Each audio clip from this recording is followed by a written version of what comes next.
I want to talk about alcohol. What should Oh God. people, what should people, yeah, just one Oh back, God. one hot topic to another. Oh What do you God. think people should know about drinking alcohol? I think you should drink whatever you want.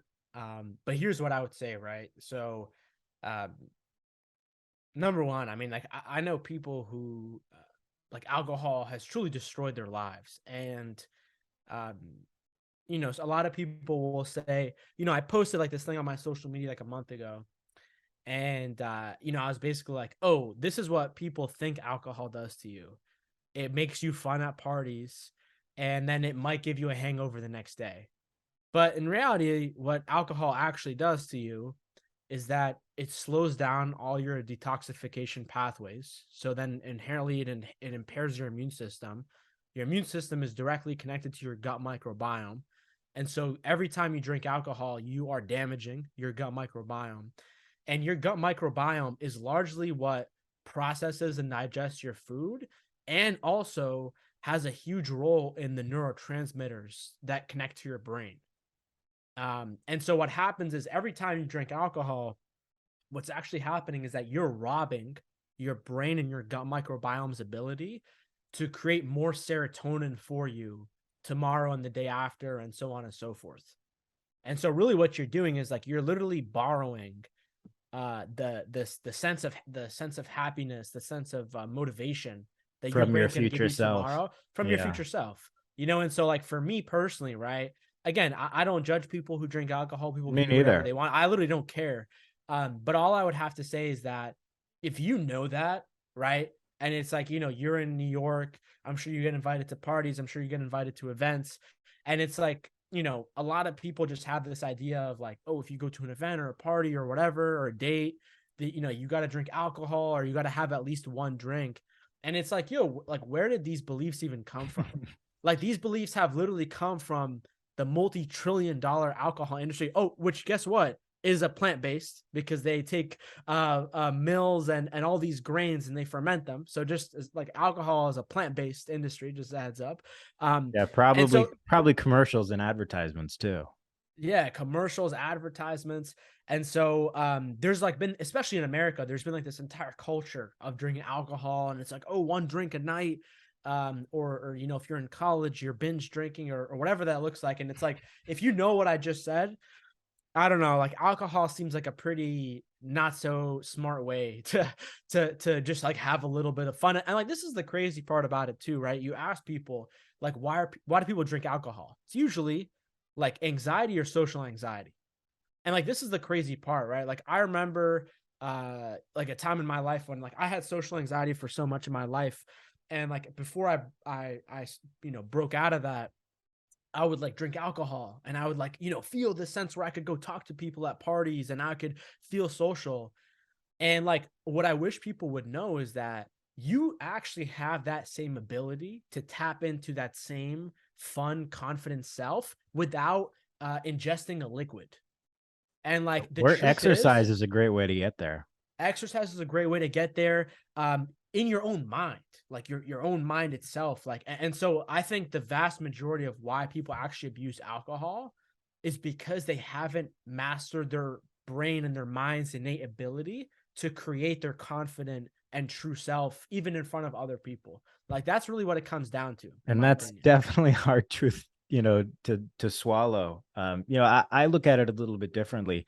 I look at everything through the same lens that I look at extreme sports. I'm the biggest sports fan there is. I will never ski.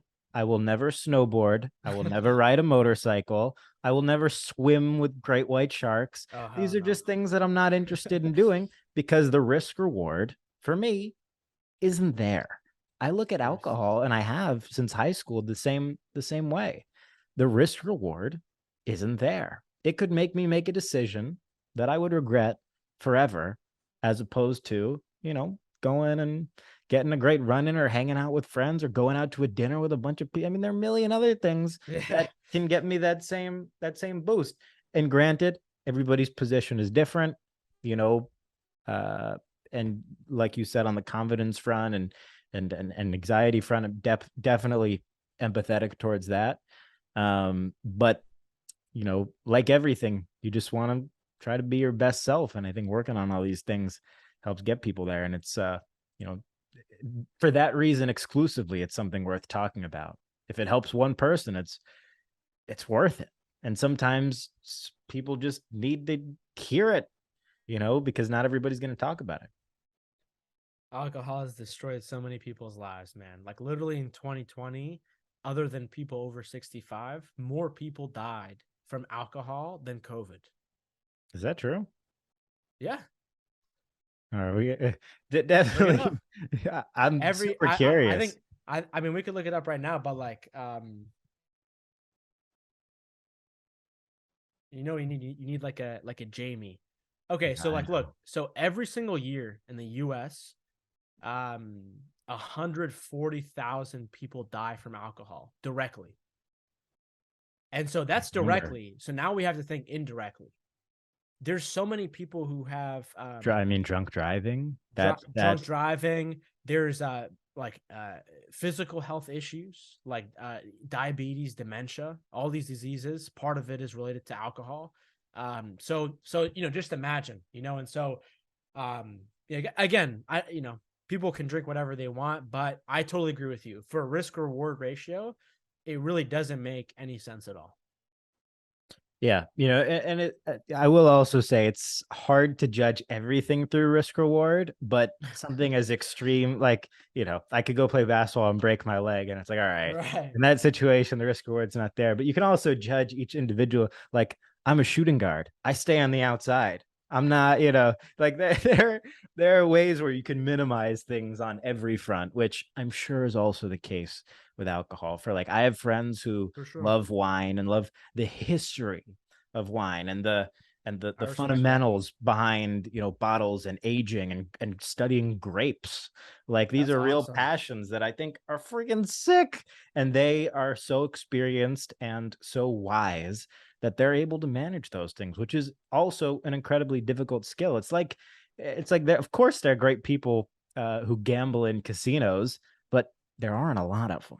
Yeah, for sure. uh, and Exactly. eventually they get banned. Exactly. And eventually they get banned from those casinos. A lot of these concepts from other areas where it's like stacked up against you, uh, I feel like apply here. But obviously, like, I'm even personally curious about wine as a collectible asset class. I don't drink, Oh yeah. but I own wine. How crazy is Really? that?